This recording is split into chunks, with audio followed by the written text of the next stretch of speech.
நிலா சொல்றாங்க, சோலா கதவை சோலா. சோழன் கதவை திறந்துட்டு சுத்தி பாக்குறாரு.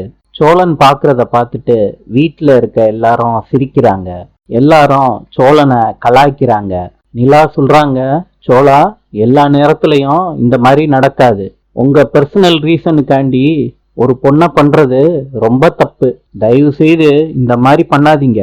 அண்ணே, நான் போயிட்டு வந்துடுறேன், சரிம்மா?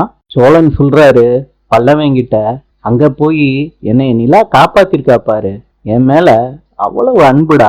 சோழன் பேசிக்கிட்டு இருக்கத நிலா கேட்கிறத சோழன் பார்த்துடுறாரு. சோழன் கூட நிலா கார்ல போறாங்க. காரை நிப்பாட்ட சொல்றாங்க. சோழனும் நிப்பாட்டிடுறாரு.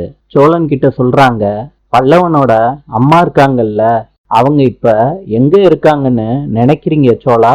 என்னங்க, அவங்க உயிரோடு இருக்காங்களான்னு கூட தெரியலையே.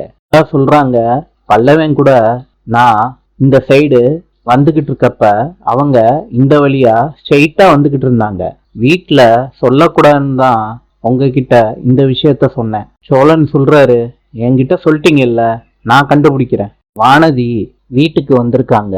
சேரன் கேக்குறாரு, ஏதாவது சாப்பிடுறியாப்பா? வானதி சொல்றாங்க, அண்ணே இப்பதான் சாப்பிட்டு வந்தேன், பாண்டிய பார்க்கலான்னு தான் வந்தேன். சேரன் சொல்றாரு, நீங்க 2 பேரும் பேசிக்கிட்டு இருங்க, நான் டீ எடுத்துட்டு வரேன். வானதி கேக்குறாங்க, பாண்டி உன் வீட்டுல நடக்கிறத எதையுமே என்கிட்ட சொல்லவே மாட்டேறியே.